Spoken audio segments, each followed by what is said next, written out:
78వ కీర్తన 1-8 నా జనులారా, నా బోధకు చెవియొగ్గుడి, నా నోటి మాటలకు చెవియొగ్గుడి. నేను నోరు తెరచి ఉపమానము చెప్పెదను, పూర్వకాలపు గూఢవాక్యములను నేను తెలియజెప్పెదను. మాకు తెలిసిన సంగతులను, మా పితరులు మాకు వివరించిన సంగతులను చెప్పెదను. యెహోవా స్తోత్రార్హ క్రియలను, ఆయన బలమును, ఆయన చేసిన ఆశ్చర్య కార్యములను దాచకుండా వాటిని వారి పిల్లలకు మేము చెప్పెదము. రాగల తరములో పుట్టబోవు పిల్లలు దానిని ఎరుగునట్లును, వారు లేచి తమ పిల్లలకు దానిని వివరించినట్లును, వీరును దేవుని యందు నిరీక్షణ గలవారై దేవుని క్రియలను మరువకయుండి యథార్థ హృదయులు కాక దేవుని విషయమై స్థిర మనస్సు లేనివారై తమ పితరుల వరే తిరుగుబడకయు మూర్ఖతయు తిరుగుబాటును గల ఆ తరమును పోలి ఉండకయు వారు ఆయన ఆజ్ఞలను గైకొనున్నట్లు ఆయన యాకోబు సంతతికి శాసనములను నియమించెను, ఇశ్రాయేలు సంతతికి ధర్మశాస్త్రమును అనుగ్రహించెను. మన పితరులు తమ పుత్రులకు దానిని తెలుపవలనని వారికి ఆజ్ఞాపించెను. హల్లెలూయా. దేవుని బిడ్డలారా, ఇక్కడ ఆసాపు తన ప్రజలతో మాట్లాడుతూ, నా జనులారా, నా బోధకు చెవియొగ్గండి. నేను పూర్వకాలం జరిగిన సంగతులు, మా పితరులు మాకు వివరించిన సంగతులు నేను మీకు తెలియజేస్తున్నానని ఆయన చెప్పినటువంటి మాటలు ఏంటంటే, దేవుడు చేసినటువంటి స్తోత్రార్హ క్రియలు, అద్భుత కార్యాలు, ఆయన్ని స్తుతించగలిగినటువంటి కార్యాలు, ఆయన బలాన్ని, ఆయన ఆశ్చర్య కార్యాలన్నీ కూడా వాటిని వారి పిల్లలకు మేము చెప్తాము. రాబోయే తరాల్లో పుట్టబో పిల్లలు దాన్ని ఎరుగునట్లుగా, వారు లేచి తమ పిల్లలకు దాన్ని వివరించినట్లుగా అని ఆయన చెప్పుకొచ్చాడు. దేవుని బిడ్డలారా, అంటే మా పితరులు జీవితాల్లో దేవుడు ఎలాంటి కార్యాలు చేశాడు వాటిని మేము వివరిస్తాము. మా పిల్లలకి మేము వాటిని గురించి వివరించి వాళ్ళు కూడా మరి యోగ్యంగా నడుచుకునేటట్లుగా మా వంతు మేము, మా ప్రయత్నం మేము చేస్తామని ఆయన తెలియజేశాడు. ఒక మాట, మనం దేవుడు తన ప్రజలకు పిల్లల విషయంలో మరి ఏమి హెచ్చరిక చేశాడు అని అంటే, ద్వితీయోపదేశకాండం 6వ అధ్యాయము 6-7 వచనాల్లో, నేడు నేను నీకు ఆజ్ఞాపించి ఈ మాటలు నీ హృదయములో ఉండవలెను. నీ కుమారులకు వాటిని అభ్యసింపచేసి నీ ఇంట కూర్చుంటున్నప్పుడును, త్రోవను నడుచునప్పుడును, పండుకొనున్నప్పుడును, లేచునప్పుడును వాటిని గూర్చి మాటలాడవలెను. సూచనగా వాటిని నీ చేతికి కట్టుకొనవలెను. అవి నీ కన్నుల నడుమ బాసికము వలె ఉండవలెను. నీ ఇంటి ద్వారబంధముల మీదను నీ గౌనల మీదను వాటిని వ్రాయవలెను. హల్లెలూయా.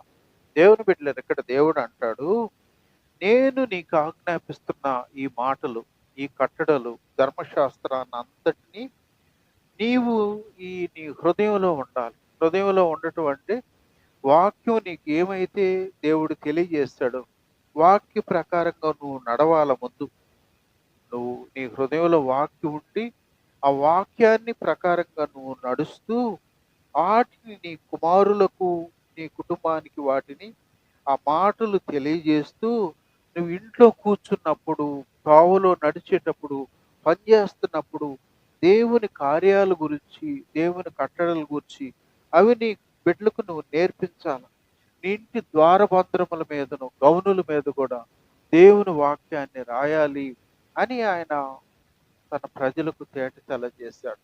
నా ప్రియ దేవుని బిడ్డలారా, దేవుడు అంటే నీ జీవితం, ఇంకొక మాట కూడా మనం గమనించినట్లయితే మనకు ఆ 4వ అధ్యాయంలో కూడా ఆయన ఏమంటాడంటే, దేవుడు నీ జీవితంలో ఎలాంటి అద్భుతాలు చేశాడో, ఎలాంటి ఆశ్చర్యకార్యాలు చేశాడో వాటిని నీ బిడ్డలకు వాటిని గురించి చెప్పాలా, వాటిని గురించి నువ్వు అభ్యాసం చేయాలని 4వ అధ్యాయంలో కూడా దేవుడు రాయించి పెట్టాడు. అయితే ఏమైంది అని అంటే, మనం ఒకసారి న్యాయాధిపతుల గ్రంథం 2వ అధ్యాయము 10 నుంచి గమనిస్తే, తరము వారందరూ తమ పిల్లల యొద్దకు చేర్చబడిరి. వారి తరువాత యెహోవానైనను ఆయన ఇశ్రాయేలు కొరకు చేసిన కార్యములనైనను ఎరుగని తరమొకటి పుట్టగా, ఇశ్రాయేలీయులు యెహోవా కనుల ఎదుట కీడు చేసి ఐగుప్తు దేశములో నుండి వారిని రప్పించిన తమ పితరుల దేవుడైన యెహోవాను విసర్జించి బయలు దేవతలను పూజించి. దేవుని బిడ్డలు, వాళ్ళు దేవుడు ఏం చెప్పాడంటే, నీ జీవితంలో దేవుడు నీకు ఇచ్చిన ఆజ్ఞల్ని నీవు నీ హృదయంలో ఉండాలా. నీ ఇంట్లో నీ బిడ్డలతో నువ్వు సంభాషించాలా. వాటిని గురించి నువ్వు మాట్లాడాలా. వాటిని నీ ఇంట్లో దేవుని వాక్యం కనిపించాలా అని చెప్తూ, దేవుడు నీ జీవితంలో అద్భుతాలు చేశాడు గదా! అద్భుతాలను గురించి నీ కుటుంబంతో సంభాషించాలా, వాళ్ళతో మాట్లాడాలి అని చెప్పారు. ఇక్కడ మనం గమనించినట్లయితే ఆ తరం వాళ్ళందరూ గతించిపోయారు. వాళ్ళ బిడ్డలు ఈరోజు గమనిస్తే వాళ్ళ బిడ్డలకి దేవుణ్ణి గురించి అసలు తెలీదంట. దేవుణ్ణి గురించి తెలీదు. దేవుడు చేసిన కార్యాల గురించి కూడా వాళ్ళకి తెలియనే తెలీదు. అలాంటి తరం వచ్చేసింది. కాబట్టి దేవుడు వాళ్ళకి తెలీదు కాబట్టి వాళ్ళందరూ కూడా ఇతర దేవతలను వెంబడించేసి వాళ్ళందరూ కూడా భయంకరమైన పరిస్థితుల్లోకి వెళ్ళిపోయారు. అలాంటప్పుడు దేవునికి కోపం వచ్చేసిందంట. ఎంత కోపం వచ్చిందంటే 15వ వచనంలో అని అంటాడు, వారు పోయిన ప్రతి స్థలమున వారికి బాధ కలుగు చేయుటకు యెహోవా వారికి శత్రువాయను గనుక వారికి మిక్కిలి ఇబ్బంది కలిగెను అంటాడు. అంటే మనుష్యులు మనకు వ్యతిరేకంగా ఉంటే, మళ్ళీ సాతాను మనకు వ్యతిరేకంగా ఉంటే, దేవుడు మనకు సహాయం చేయాల. దేవుడు మనల్ని ఆదుకోవాలి. దేవుడే మనకు శత్రువైతే, దేవుడే మనకు వ్యతిరేకంగా ఉంటే ఎవరు సహాయం చేస్తాడు? అలాంటి పరిస్థితి ఆ రోజు ఆ ప్రజల జీవితం. దీనంతటికీ కారణం ఏందంటే, మా పితరులు దేవుడు చెప్పినట్లుగా వాళ్ళు వాక్యంలో ఎదగలేదు. వాళ్ళ పిల్లలకి వాక్యాన్ని బోధించలేదు. దేవుడు చేసిన అద్భుతాలను గురించి వివరించలేదు. కాబట్టి వాళ్ళు భక్తిహీనంగా జీవించారు. వాళ్ళకు పుట్టిన బిడ్డలు కూడా భక్తిహీనంగా జీవించారు కాబట్టి, అందుకనే మనకు వాక్యం ఏం చెప్తుంది తెలుసా? నువ్వు ఎప్పుడైతే నీ బిడ్డలను ఒక క్రమంలోనికి నువ్వు నడిపించవో, వాళ్ళకి దేవుని గూర్చినటువంటి అవగాహన నీ బిడ్డల జీవితాల్లో నువ్వు వాళ్ళని సరిచేసుకొని తీసుకురాకుండా ఉంటావో, లోకం వాళ్ళకి నేర్పిస్తుంది. లోకం వాళ్ళని వెంబడిస్తుంది. దేవుని స్తోత్రం. హల్లెలూయా. జారిపోయిన తర్వాత మనం వాళ్ళని గూర్చి ఎంత ఏడ్చినా, కన్నీరు కార్చినా ప్రయోజనం లేనటువంటి పరిస్థితి. కాబట్టి ఇక్కడ ఏమైంది అనంటే, దేవుణ్ణి ఎరగని తరం వచ్చేసింది. దేవుని కార్యాల గురించి అసలు తెలియనటువంటి పరిస్థితులు వాళ్ళకొచ్చింది. కాబట్టి దేవుడు వాళ్ళకి వ్యతిరేకం అయిపోయాడు. దేవుడే వాళ్ళకి శత్రువైపోయాడు. శత్రువైతే ఏం చేశాడో మనం ఒక మాట విలాప వాక్యాలు 5వ వచనం, 685 5వ అధ్యాయము 2వ వచనం నుంచి. మా స్వాస్థ్యము పరదేశుల వశమాయెను, మా ఇండ్లు అన్యుల స్వాధీనమాయెను. మేము దిక్కులేని వారము, తండ్రి లేని వారము, మా తల్లులు విధవరాండ్రైరి. ద్రవ్యమిచ్చి నీళ్లు త్రాగితిమి, క్రయమునకు కట్టెలు తెచ్చుకొంటిమి. మమ్మను తరుమువారు మా మెడల మీదికి ఎక్కియున్నారు. మేము అలసట చెందియున్నాము, విశ్రాంతి అనునది మాకు లేదు.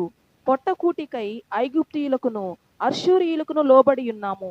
మా తండ్రులు పాపము చేసి గతించిపోయిరి, మేము వారి దోష శిక్షను అనుభవించుచున్నాము. చాలు. ప్రియ దేవుని బిడ్డలారా, కాబట్టి ఇక్కడ వాక్యం ఏం చెప్తుంది తెలుసా? నీవు మాకు స్వాస్థ్యంగా ఇచ్చావు. దేవుని ప్రజలకు దేవుడు కనాను అనేటువంటి ప్రాంతాన్ని, పాలు తేనెలు ప్రవహించే దేశాన్ని వాళ్ళకి స్వాస్థ్యంగా ఇచ్చాడు. స్వాస్థ్యం ఏమైపోయింది? అన్యుల స్వాధీనం అయిపోయింది. ఈరోజు మా ఇండ్లు కూడా అన్యులు వశం చేసుకున్నారు. ఈరోజు మేము దిక్కులేని వారంగా, తండ్రి లేని వారంగా ఉన్నాం. మా తల్లులు విధవరాండ్రు అయిపోయారు. ఇలాంటి దౌర్భాగ్య పరిస్థితి వచ్చింది. మమ్మల్ని తరుమే వాళ్ళు ఏం చేశారు? ఈరోజు మా మెడల మీదకెక్కి వాళ్ళు మమ్మల్ని స్వారీ చేస్తున్నారు. అంతేకాదు, అలసట చెంది ఉన్నాము, విశ్రాంతి మాకు లేదు, అలసిపోయి ఉన్నాము, నెమ్మది లేదు, విశ్రాంతి లేదు. ఇంకా అక్కడ అన్నాడు, పొట్ట కూటికై ఐగుప్తులకు అష్షూరులకు లోబడి ఉన్నాం. ఎంత దౌర్భాగ్యమో చూడండి. దేవుడు శ్రేష్టమైనటువంటి సమృద్ధి అయినటువంటి మరి ఆ కణాన్ని వాళ్ళకి ఇస్తే, వాళ్ళ అవిధేయత, వాళ్ళ మూర్ఖత్వం, మాట వినని తనం, లోబడినటువంటి తనం, బిడ్డలకు నేర్పనటువంటి పరిస్థితులను బట్టి ఈరోజు పొట్ట కూటి కొరకు మేము ఐగుప్తులకు లోబడి ఉన్నాము. వాళ్ళకి బానిసలు అయిపోయాను. మాకేం కావాలా అయ్యా, మాకేం వద్దు, అంత అన్నం పెడితే మాకు చాలు, అన్ని నీళ్ళు ఇస్తే మాకు చాలని దౌర్భాగ్య పరిస్థితిలో వాళ్ళు దిగజారిపోయారు. నా ప్రియ దేవుని బిడ్డలారా, అందుకనే ఆయన అంటాడు, మా తండ్రులు పాపం చేసి గతించిపోయిరి, మేము వారి దోష శిక్షను అనుభవిస్తాం. అంటే దేవుడు చెప్పినట్లుగా మా తల్లిదండ్రులు వాక్యములో ఎదిగుంటే, వాక్యాన్ని మాకు నేర్పించుంటే, మా జీవితాల్లో ఎలాంటి దౌర్భాగ్యకరమైన పరిస్థితి వచ్చేది కాదు. వాళ్ళు నడవలేదు, మాకు నేర్పించలేదు, మాకు తెలియదు కాబట్టి ఈరోజు మేమేమైపోయాము, బానిసలుగా అయిపోయాము. శత్రువులు మమ్మల్ని భుజాల మీద ఎక్కి స్వారీ చేస్తున్నారు. కేవలం మాకు అన్నం పెడితే చాలు, మాకు నీళ్ళు ఇస్తే చాలు అనేటువంటి దిగజారిపోయినటువంటి అనుభవంలోకి మేము వెళ్ళిపోయాము అని ఆయన వాపోతున్నారు. నా ప్రియ దేవుని బిడ్డ ఇంకా కూడా అంటాడు, దీని అంతటికీ కారణం ఏంటంటే, మాట వినని వాళ్ళు, మాకు తెలియజేయనటువంటి వాళ్ళు, ఈ స్థితికి, దౌర్భాగ్య స్థితికి కారణం ఏంటంటే, మా పితరులు, మా తల్లిదండ్రులు పాపం చేసి గతించిపోయారు, మేము వారి శిక్షను మేము అనుభవిస్తున్నాం. అంటే ఆ తరం మాట వినలా, దేవుడు ప్రవక్తలను పంపి హెచ్చరించాడు. వాళ్ళు వినుకోనప్పుడు దేవుడు తర్వాత తరానికి ఆ శిక్ష యావత్తు వచ్చేసింది. కాబట్టి అందుకని ఆయన అన్నాడు, దీనంతటికీ కారణం మా తండ్రులు పాపం చేశారు, మేము వాళ్ళ పాపంలో మేము అనుభవిస్తూ ఉన్నాం. ఇంకొక మాట కూడా ఆయన ఇర్మియా గ్రంథంలో 32వ అధ్యాయము 10వ వచనంలో అని అంటాడు. 19 ఆలోచన విషయములో నీవే గొప్పవాడవు, క్రియలు జరిగించు విషయములో శక్తి సంపన్నుడవు, వారి ప్రవర్తనలను బట్టియు వారి క్రియా ఫలములను బట్టియు అందరికీ ప్రతిఫలం ఇచ్చుటకై నరపుత్రుల మార్గములన్నింటినీ నీవు కన్నులారా చూచుచున్నావు. చాలు. దేవుడు క్రియలు జరిగించే విషయంలోను, వారి ప్రవర్తనను బట్టి వాళ్ళకి ప్రతిఫలం ఇచ్చే విషయంలో కూడా ఆయన నరపుత్రుల మార్గాలన్నిటినీ ఎరిగిన వాడుగా ఉన్నాడు. అంటే ఒక సీసీ కెమెరా రైల్వే స్టేషన్లో ఉంటుంది, బస్ స్టాపుల్లో ఉంటుంది. సీసీ కెమెరా ముందు ఎవడన్నా పోయి దొంగతనం చేస్తాడా? ఎవడైనా సంచి తీసుకుంటాడా? చేయడు. ఎందుకంటే క్లియర్గా మన ఫోటో తీసేస్తుంది అది. అలాంటప్పుడు దొంగతనం చేసి దానికి వీలు కాదు. దేవుడు కూడా ఆయన క్రియలు జరిగించే విషయంలో శక్తి సంపన్నుడు. వారి యొక్క ఆ ప్రవర్తన బట్టి వాళ్ళ జీవితాల్లో ఆయన ప్రతిఫలం ఇస్తాడంట. ఎందుకంటే ఆయన వాళ్ళకి క్రియలన్నిటిని, వాళ్ళ మార్గం అంతటిని ఆయన ఎరిగినటువంటి దేవుడుగా ఉన్నాడు. కాబట్టి ప్రియ దేవుని బిడ్డలకు అందుకని వాళ్ళ జీవితాల్లో, అందుకే ఈరోజు వాళ్ళ బిడ్డలు ఈరోజు ఆ శిక్షను అనుభవిస్తూ వాళ్ళు వాపోతున్నారు. వాళ్ళు పాపం చేశారు, పాప శిక్ష మా మీద పడిపోయింది, ఈరోజు మేము దాన్ని అనుభవిస్తున్నామని ఏడిస్తే పోతుందా? కన్నీరు కారిస్తే పోతుందా? పోనే పోదు. ఎందుకంటే వాళ్ళు తిరుగుబాటుదారులు, తల్లిదండ్రులు లోబడిన వాళ్ళు. అందుకని ఇలాంటి దౌర్భాగ్య పరిస్థితి. కాబట్టి అందుకని ఇక్కడ ఒక మాట మనం గమనిస్తే, మనం చదివినటువంటి 78వ కీర్తనలో వాడు అక్కడ అన్నాడు,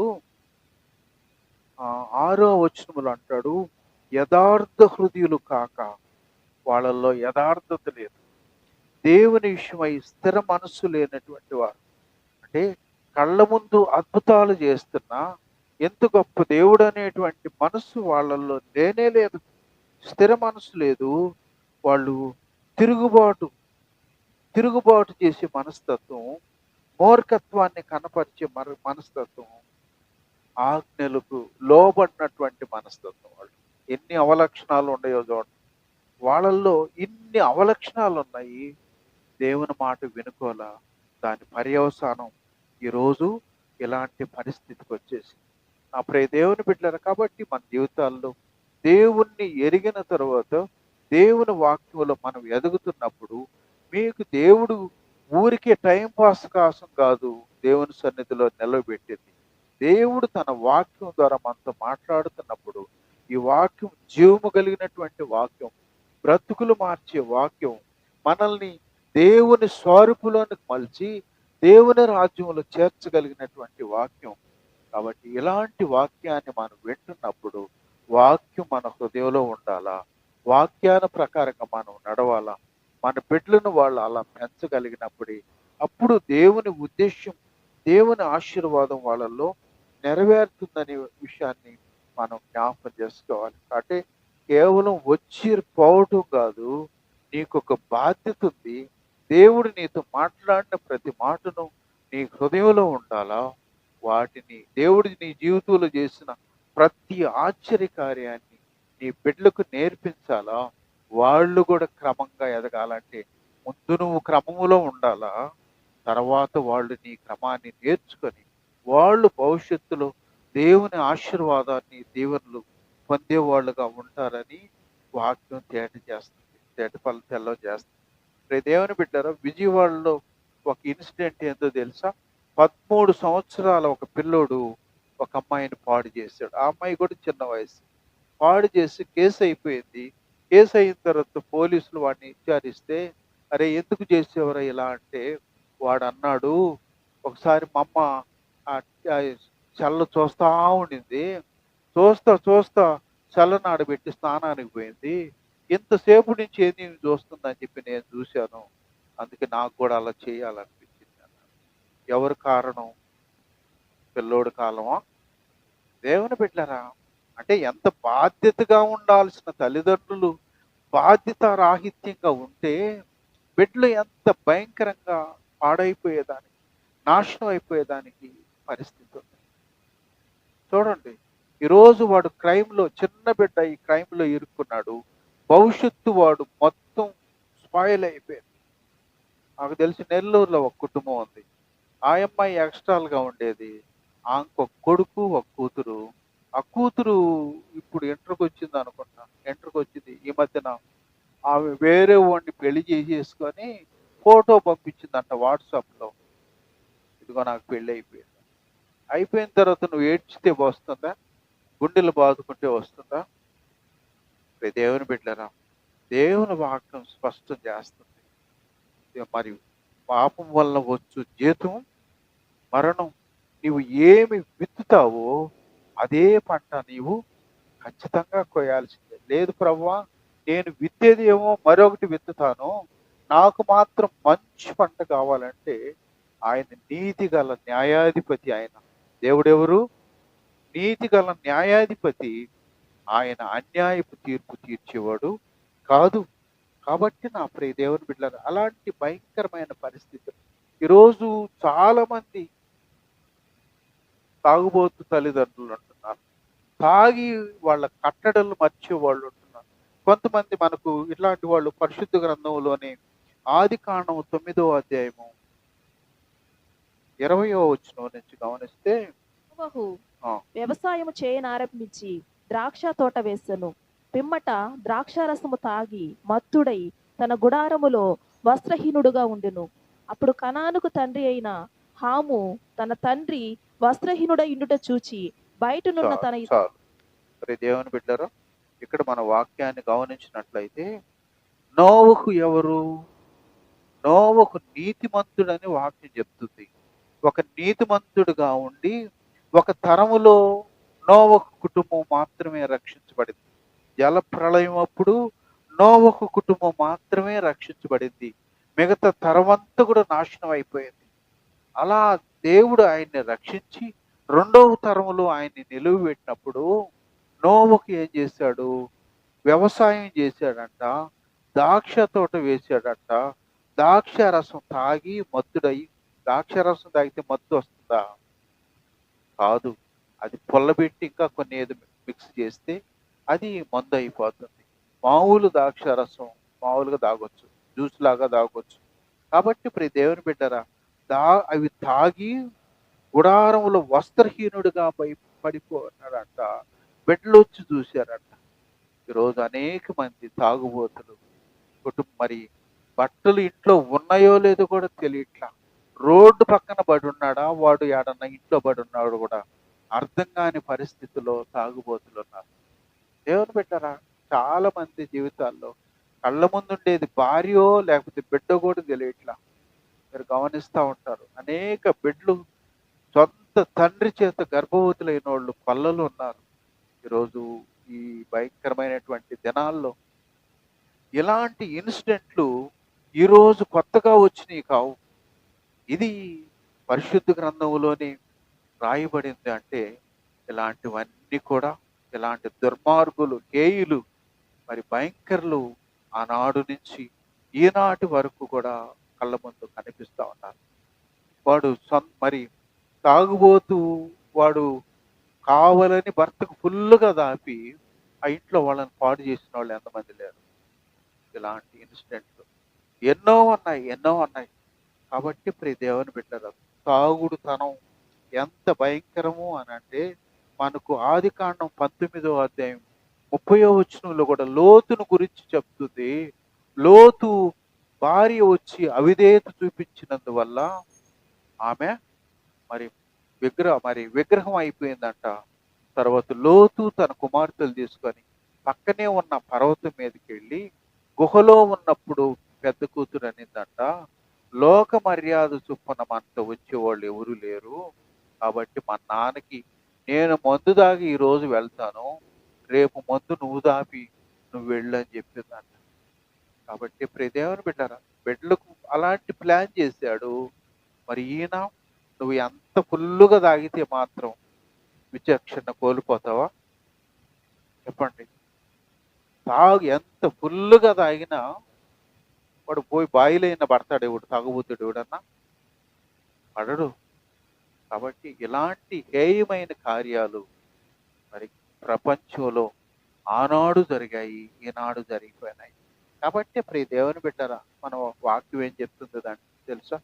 సామెతల గ్రంథం 23వ అధ్యాయము 29లో నుంచి మనం గమనిస్తే, ఎవరికి దుఃఖము, ఎవరికి జగడములు, ఎవరికి చింత, ఎవరికి హేతువు లేని గాయములు, ఎవరికి మంద దృష్టి, ద్రాక్షారసముతో ప్రొద్దుపుచ్చు వారికే గదా, కలిపిన ద్రాక్షారసం రుచి చూడ చేరువారికే గదా.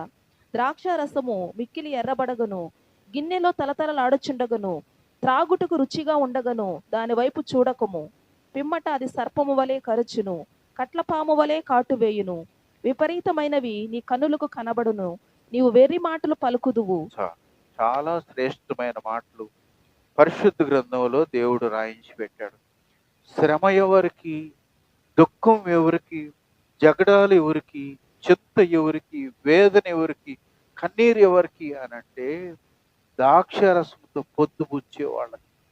పొద్దున లేచి వాళ్ళు మరి టీలు తాగినట్టుగా తాగేసేవాళ్ళు. ఎప్పుడు దాకా? రాత్రి ఎప్పుడో దాకా.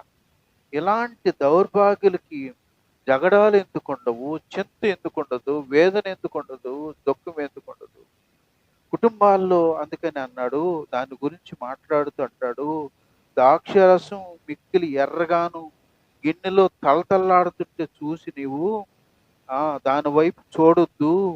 నువ్వు చూస్తే పిమ్మట అది సర్పం వలె కరుస్తుంది, కట్లపాము వలె కాటేస్తుందంట తాగుడు. ఈరోజు ఎంతమంది తాగుబోతులకి శరీర అవయవాలన్నీ పాడైపోయి ఉన్నాయి. తాగేటప్పుడు అంటాడు నా ఇష్టం అంటాడు కదా. నీ ఇష్టమే, రేపు కుళ్ళిపోతే నీ పార్ట్లే కుళ్ళిపోతాయి. మీకు సిగరెట్ ప్యాక్ మీద కూడా ఇంజ్యూరిస్ టు హెల్త్ అంటాడు. సిగరెట్ ప్యాక్ మీద కనిపిస్తూ ఉంటారు. పొగ మరి కైని ప్యాకెట్లు ఉంటాయి, ప్యాకెట్ల మీద కూడా డేంజర్ అని రాసి ఉంటుంది. డేంజర్ అని ప్యాకెట్ల మీద కడుతున్నా సీరియస్ మరి ఆ ఇంజురీ అనేటువంటి మాటలు కనపడుతున్నా మానుతున్నారు. ఎవరన్నా మానట్లేదు ఎవరు. ఎందుకో తెలుసా? భయంకరమైన దినాలు, దేవుని ఉగ్రత దినాలు, ఇలాంటి పరిస్థితులు ఉన్నాయి.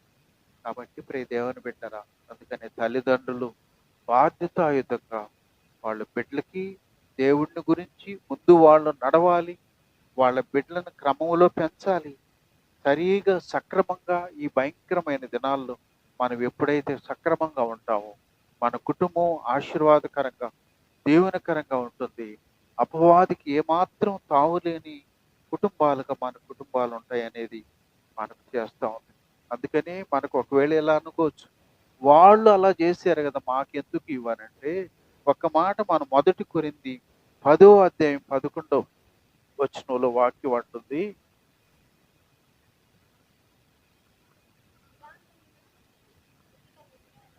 చాలు కైలాడు హల్లెలూయా, వాళ్ళకి దృష్టాంతాలుగా సంభవించింది.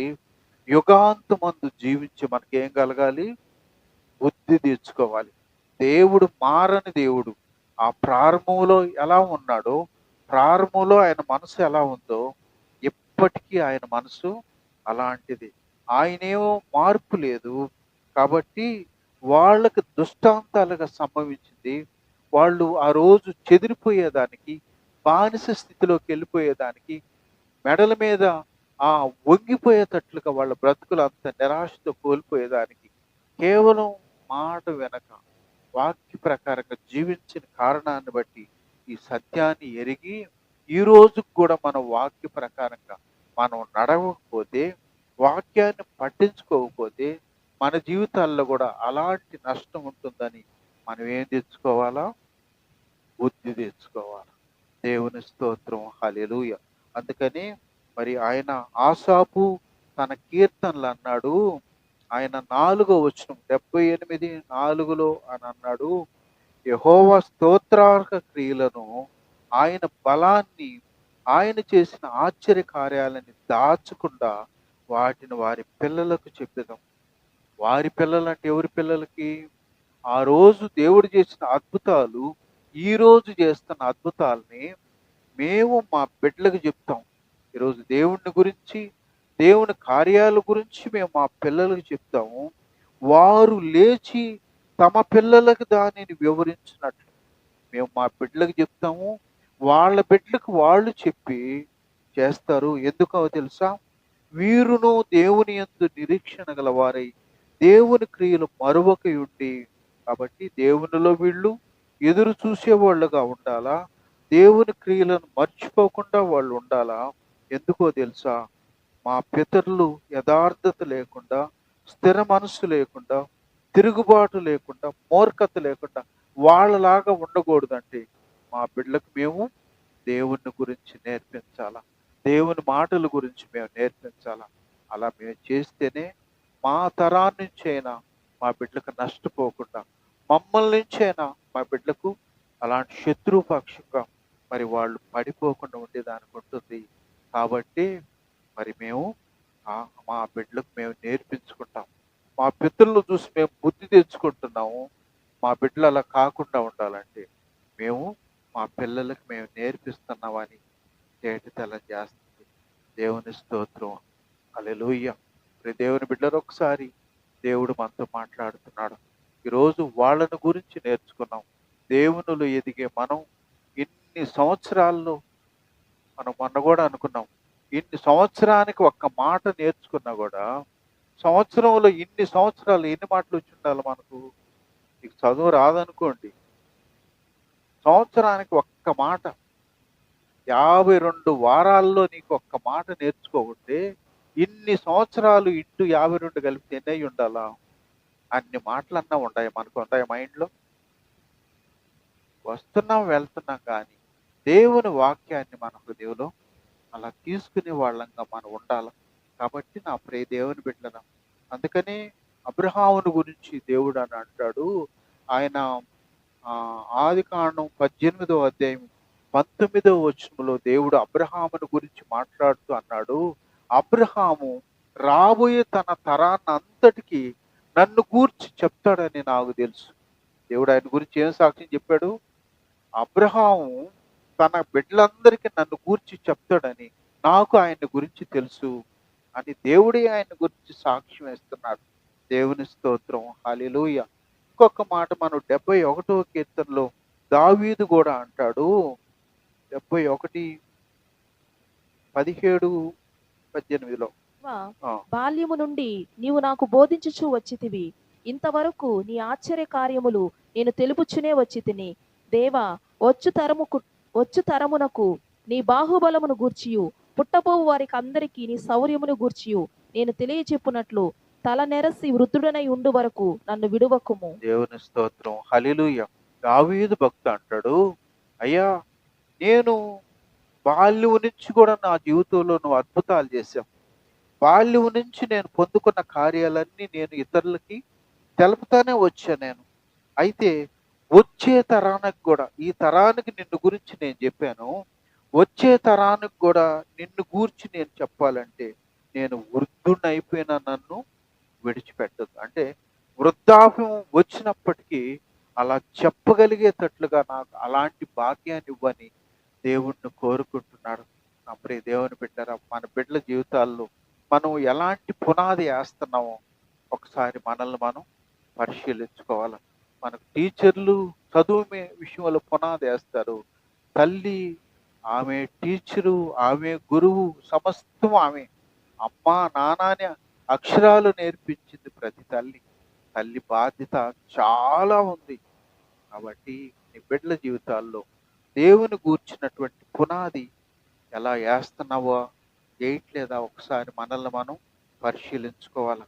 నా ప్రియ దేవుని బిడ్డలు, ఒకసారి మనం మరి వాక్యాన్ని గమనించినట్లయితే మనకు పేతురు పత్రిక, మొదటి పేతురు 2:21 ప్రభువు మనకు మాదిరి ఉంచిపోయెను అన్నాడు. యేసు ప్రభు మనకేం ఉంచిపోయాడు? మాదిరి ఉంచిపోయాడు. మాదిరి అని అంటే నేను యోగ్యంగా నడుచుకొని నా బిడ్డలకు నాలా మీరు బ్రతకండి అని చెప్పడం మాదిరి. యేసు ప్రభు వారు కూడా ఆయన మనకు యోగ్యంగా ఆయన నడిచాడు. ఆయన మనకు ఆయనలా నడవమని మనకు మాదిరి చూయించిపోయాడు. ఒక మాట మనకు హెబ్రీ పత్రిక 4:15 ప్రధాన యాజకుడును మన బలహీనతల యందు మనతో అనుబనము లేనివాడు కాడు గాని సమస్త విషయములలోనూ మన వలనే శోధింపబడినను ఆయన పాపము లేనివాడుగా ఉండెను. దేవుని స్తోత్రం, హల్లెలూయా. మన ప్రభువు కూడా ఈరోజు మనవలే శోధించబడ్డాడంట. మనవలే అని అంటే ఒక పక్క అపవాది ఎవరిని పడగొట్టేదా అని చెప్పి ప్రయత్నం చేస్తా ఉంది. ఒక పక్క అపవాది ఉంది.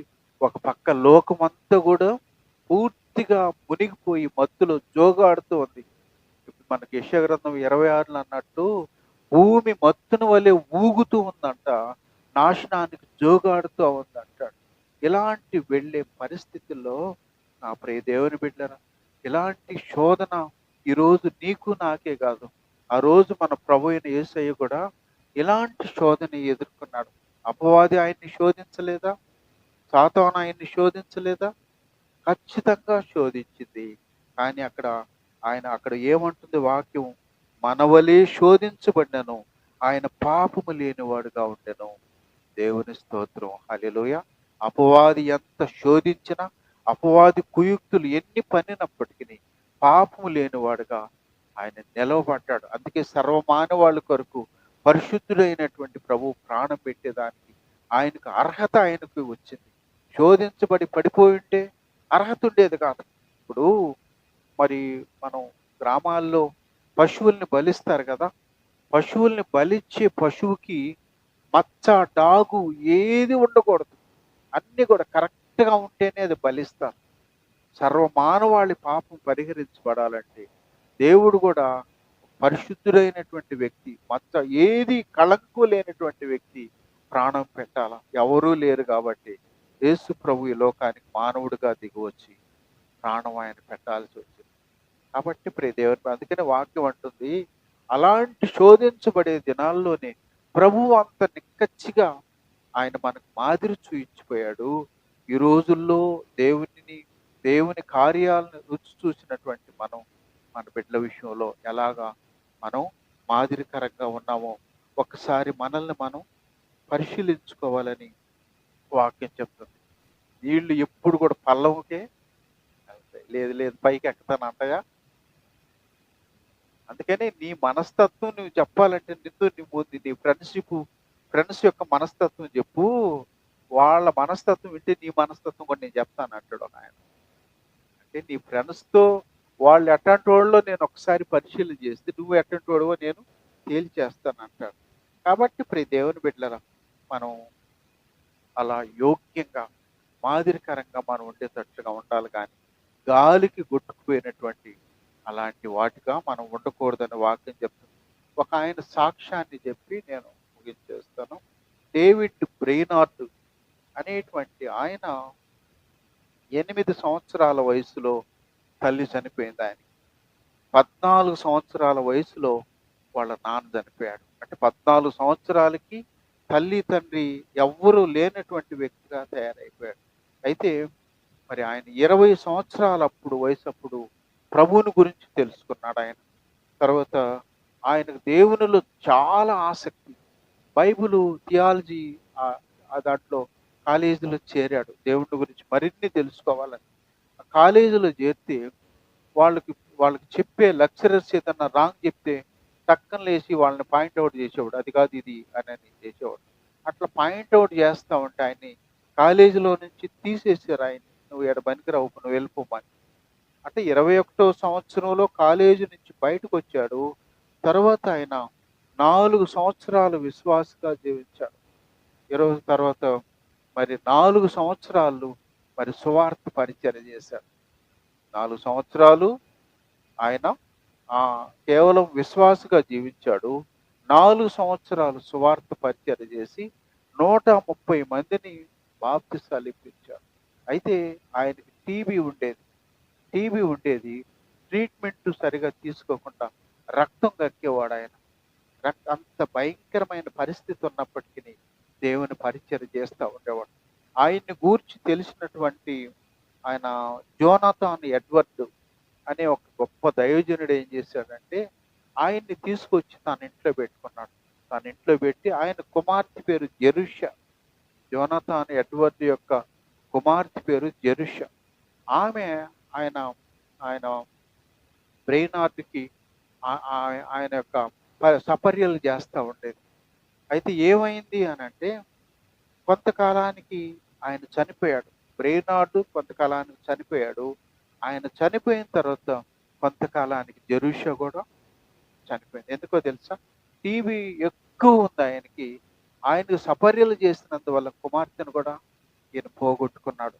పోగొట్టుకున్న తర్వాత జోనాథన్ ఎడ్వర్డ్ గారు దైవజనుడు ఏం చేశాడు అని అంటే డేవిడ్ బ్రెయినార్డ్కి ఆయన డైరీ రాసే అలవాటు ఉంది. దేవుడు ఆయనతో మాట్లాడే పరిస్థితులు, ఆయన్ని ప్రేరేపించే పరిస్థితులు ఇవన్నీ కూడా డైరీ రాసేవాడు. ఆ డైరీ రాసే అలవాటు ఉంది కాబట్టి ఆయన చనిపోయిన తర్వాత ఈ జోనాథన్ ఎడ్వర్డ్ ఆయన డైరీని అంతటిని కలెక్ట్ చేసి వాటిని బుక్గా ప్రింట్ చేయించాడు. బుక్గా ప్రింట్ చేయిస్తే అది ఎంతమంది దైవజనులను ప్రభావితం చేసిందంటే, ఎంతమందిని దేవుని సేవకులుగా మార్చిందనంటే అంతమందిని వాళ్ళల్లో ఒకరెవరు తెలుసా? మనకు విలియం కేరీ గారు. మన భారతదేశానికి మరి 17వ శతాబ్దంలో వచ్చిన విలియం కేరీ గారు కూడా ఆయన మాటలతో ప్రభావితం అయ్యి భారతదేశానికి వచ్చి గొప్ప పరిచర్య చేశాడు. అప్పుడే దేవుని బిడ్డరా, ఆయన జీవించిన జీవితం ఎంత? కేవలం 29 సంవత్సరాలే జీవితం. దాంట్లో విశ్వాసిగా ఎంత? 4 సంవత్సరాలే. సువార్థికునిగా ఎంత? 4 సంవత్సరాలే. 29 సంవత్సరాల వయసులో చనిపోతే దేవుని కొరకు 130 మందిని బాప్తిసం ఇవ్వటమే కాకుండా అనేక మంది దైవజనులు ప్రభావితం చేయగలిగేటట్లుగా ఆయన డైరీ ఉంది. కాబట్టి ప్రియ దేవుని బిడ్డలారా, ఎంతకాలం జీవిస్తావని కాదు. అందుకే కాకిలా నువ్వు స్థిరాయువుగా ఉండి 100 ఏళ్ళు నువ్వు దాటినందువల్ల ఉపయోగం ఏంటి? ప్రభువుకి ఇష్టమైన జీవితం. 29 సంవత్సరాలు జీవిస్తే ఏమి? అనేక మంది దైవజనులని ఆయన ఆయన తన సాక్ష్యం ద్వారా కట్టుకున్నాడు అట్లా. కాబట్టి ప్రియ దేవుని బిడ్డలారా, ఈరోజు ప్రభువు నీతో నాతో మాట్లాడుతున్నాడు. ఈరోజు మన జీవితాల్లో, మన బిడ్డల జీవితాల్లో మనం ఎలాంటి ప్రభావాన్ని మనం కనపరుస్తున్నామో ఒకసారి మనల్ని మనం పరిశీలించుకొని వాళ్ళని ప్రభావితం చేసేటట్లుగా మన బ్రతుకుండాలని దేవుని వాక్యం ఇతను మనల్ని హెచ్చరిక చేస్తా ఉంది. అందుకని అయితే మనం ఒక మాట ఎఫెసీ పత్రిక 6:4లో ఈ పిల్లలకు కోపం రేపక ప్రభు యొక్క శిక్షలోను బోధలోను వారిని పెంచుడి. ప్రైలాడ్ హల్లెలూయా. తల్లిదండ్రులకు బిడ్డలకు నేర్పించే క్రమాన్ని చెప్తుంది. చాలా మందికి ఆ క్రమం తెలియదు. నేను ఒకసారి శ్రీహరికోటలో ఒకరింటికి వెళ్ళాను. వాళ్ళ ఇంటికి వెళ్తే నా ముందే వాడికి 4 సార్లు చెప్పింది, నాయన బైబిల్ చదువు, నాయన బైబిల్ చదువు, నాయన అమ్మ ఇసిగిస్తా ఉండవు అని వెళ్ళిపోయాడు. ఏమంట? ఏది పొద్దున్న ఇసిగిచ్చేస్తున్నామని చెప్పి ఇంట్లోంచి వెళ్ళిపోయాడు. అంటే అందుకనే మనకు వాళ్ళకి చెప్పే తీరు కూడా మనం నేర్చుకో ఉండాలి. సహజంగా ఏందో తెలుసా? నువ్వు ముందు బైబిల్ చదువుతా ఉంటే ఆ బిడ్డలు కూడా బైబిల్ చదువుతారు. ఒక తల్లి బిడ్డను పుస్తకం ఇచ్చి కూర్చోబెట్టి పక్కన ఆమె కూడా కూర్చోను. ఇలా ఎంతమంది తల్లిదండ్రులు చేస్తారు? బిడ్డలను చదవమని చెప్పి వాళ్ళు కూడా పక్కన కూర్చో ఉండేవాళ్ళు ఉంటామా? వాళ్ళని చదవమని నాయన లేదా ఆ పరీక్షలు అని చెప్పి లేవగొట్టి ఏళ్ళపాటికి వీళ్ళు నిద్రపోయేవాళ్ళు ఉంటారు. ఏళ్ళపాటికి వీళ్ళు టీవీలు చూసేవాళ్ళు ఉంటారు. అట్లా కాదు. అలాంటి తల్లిదండ్రులుగా ఉండి వాళ్ళతో పాటు వీళ్ళు కూడా మేలుకొని కూర్చొని అలా ఉండగలిగితే చాలా మంది పుస్తకాలు పట్టుకొని మరి సెల్ల చూసేవాళ్ళు ఉంటారు. పుస్తకాల మధ్యలో ఆ పుస్తకాలు పెట్టుకొని చదివేవాళ్ళు ఉంటారు. లోకం ఎట్లుంది? ఎలాంటి భయంకరమైన పరిస్థితిలో ఎందుకో తెలుసా? ప్రత్యక్ష పర్యవేక్షణ కొరవడింది కాబట్టి వాళ్ళు అలాంటి దౌర్భాగ్య పరిస్థితిలో ఉన్నారు. కాబట్టి తల్లిదండ్రులుగా బిడ్డలకు ఏమి హెచ్చరిక చేస్తుందంటే, మీ పిల్లలకు కోపం రేపకుండా వాళ్ళు ప్రభు యొక్క శిక్షలోను బోధలో పెంచండి.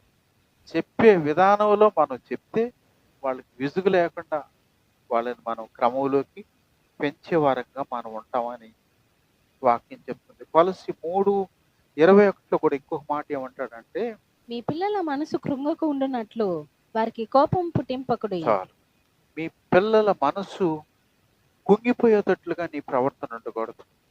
వాళ్ళు కుంగిపోయేది ఏందో తెలుసా? వాళ్ళు ముందే ఫెయిల్ అయినవని వాళ్ళు బాధతో ఉంటారు. నీకు వాడి ఇంటికి రాగానే ప్రోగ్రెస్ కార్డు చూసి, రేయ్ వాళ్ళ వాడు చూడరా 99, ఈ పిల్ల చూడరా 100 అంటా ఉందనుకో, వాడికి ఏమొస్తుంది? ఎంత ఫెయిల్ క్యాండిడేట్ అయినా కూడా వాడికి కోపం వచ్చేస్తుంది. కుంగిపోయేదానికి అవకాశం ఉంది. అందుకని వాక్యం చాలా ఎన్ని మంచి మాటలు చెప్పాడో దేవుడు. నీ పిల్లల మనసు కుంగకూడదు. కుంగకుండా వాళ్ళకి కోపం పుట్టించకూడదు. థామస్ ఆల్వా ఎడిషన్ ఆయన్ని స్కూల్లో టీచర్ ఏం చేస్తుంది తెలుసా? మీ ఓడు పనికిరాడు, చదువుకి పనికిరాడు అని చెప్పి లెటర్ రాసి ఆయనతోనే పంపిస్తుంది. ఇంటికి పంపించేస్తే వాళ్ళ అమ్మకి ఇస్తాను నేరుగా వచ్చి. వాళ్ళ అమ్మకి ఇచ్చిన తర్వాత ఆమె ఏం చేస్తుంది? లెటర్ తీసాడు పక్కన పెట్టి, నాయన నువ్వు ఎవడికన్నా తక్కువేం కాదు, దేవుడు నీకు జ్ఞానం ఇచ్చి ఉన్నాడు. మనం అడిగితే మన ప్రభువు జ్ఞానం ఇచ్చేవాడు. కాబట్టి మనం అడుగుదాం అని చెప్పి ఇంట్లో ట్యూషన్ చెప్తే ఆయన ఎంత ప్రయోజకుడు అయ్యాడంటే, మనం ఉంటున్న ఈ కరెంటును కనిపెట్టి అంత మేధావి అయ్యాడు. దేవుని స్తోత్రం, హల్లెలూయా. బిడ్డలను నువ్వు కుంగజేస్తే, వాళ్ళని నొప్పిస్తే, వాళ్ళని గాయపరిస్తే వాళ్ళు ఎప్పుడు ప్రభు శిక్షలోకి వస్తారు? వస్తారా? రారు. ఇంతకు ముందు రోజుల్లాగా బాధినా కూడా వాళ్ళు ఆడనే ఉండేవాళ్ళు. కుక్క పిల్లలాగా ఆడాన్ని తిరిగేవాళ్ళు. ఇప్పుడు అట్లా కాదు. పరిస్థితులు మారిపోయింది. బాధేది కాదు. మొన్న ఒక వాట్సాప్ చూశాను నేను. ఒక టీచర్ సెల్ల తీసుకొని ఇయలేదంట. రెండో రోజు ఆ అమ్మాయి ఏదో వస్తా ఉంటే టీచర్ అక్కడ ఉండింది. ఏమి నా సెల్ల ఇయలేదు ఏదో మాట్లాడుతుంది చెప్పు తీసుకొని పట్ట కొట్టేసింది. ఎవరిని? టీచర్. గురువులు దైవం అంటారు. ఆ దైవాలు ఆశీర్వదిస్తే దీవెన వస్తుంది. చెప్పులతో కొడితే దీవెనలు వస్తాయా? బిడ్డలు ఎలా తయారైపోయారో చూడండి. అపవాది చేతిలో బందీలుగా పోయితే ఎలాంటి నికృష్టమైన పరిస్థితులు వచ్చేస్తాయి. కాబట్టి నా ప్రియ దేవుని బిడ్డలు, అందుకని ఒక మాట చదివి ముగించేస్తున్నాం. 2 తిమోతి 3:15. నీవు నేర్చుకొని రూఢి అని తెలుసుకున్నవి ఎవరి వలన నేర్చుకొంటివో ఆ సంగతి తెలుసుకొని వాటి యందు నిలుకడగా ఉండుము. చావు శక్తిగల పరిశుద్ధ లేఖనాల్ని బాల్యం నుంచి నీకు తెలుసు. ఈ శక్తి కలిగినటువంటి దేవుని మాటలు నీకు బాల్యం నుంచి నీకు తెలుసు. కాబట్టి నువ్వు నేర్చుకొని రూఢి అని తెలుసుకొని, అంటే ఇది సజీవమైన వాక్యము, బ్రతుకులు మార్చే వాక్యము, జీవితాలను సరిదిద్దే వాక్యమని నువ్వు రూఢిగా తెలుసుకొని, నువ్వు ఎవరి వలన నేర్చుకుంటావో ఆ సంగతి తెలుసుకొని, ఆ వాక్యంలో నువ్వు ఎలా ఉండాలి? నిలకడగా ఉండాలి. దేవుని స్తోత్రం, హల్లెలూయా. నిలకడగా ఉండటం అనేది చాలా అవసరం. దేవుని వాక్యములో మనం ఎప్పుడైతే నిలకడగా ఉంటామో అప్పుడు మాత్రం ఇతరులకు చెప్పగలం. దేవుని వాక్యం మనలో ఏలెత్తి చూపెడితే ఇతరులకు మనం చెప్పగలమా? చెప్పలేము. కాబట్టి ప్రియ దేవుని బిడ్డరా, దేవుడు ఇతను మనతో మాట్లాడుతున్నాడు. కాబట్టి నువ్వు నేర్చుకునే ఈ వాక్యం నువ్వు సరిచేసుకునే దానికి, నీ కుటుంబాన్ని సరిదిద్దుకునే దానికి, దేశం అంతా అట్టా ఉంది ఇట్లా ఉందో కాదు, ముందు నేను ఎట్లున్నానో నేను చూసుకోవాలి. ఆళ్ళు చూడు వీళ్ళు చూడు కాదు, ముందు నేను ఎట్లున్నానో చూసుకుంటే, నా కుటుంబం ఎలా ఉందో చూసుకుంటే దేశం ఆటోమేటిక్గా మారిపోతుంది. ముందు నేను మాత్రం మారిపోకుండా దేశం చూడు అది చూడు ఇది చూడు అంటే ఎట్లా మేలు జరుగుతుంది. అలా కాకుండా ఉండాలంటే దేవుని వాక్యం మనకి ఏం నేర్పించిందో వాటికి విధేయులవుదాం. దేవుని కార్యాలు నేర్చుకుని చూసిన మనం వాటిని మనం జీవితాల్లో వాటిలో ఉండే యోగ్యంగా ఎదుగుదాం. దేవుని మాటలు దీవించుగాక.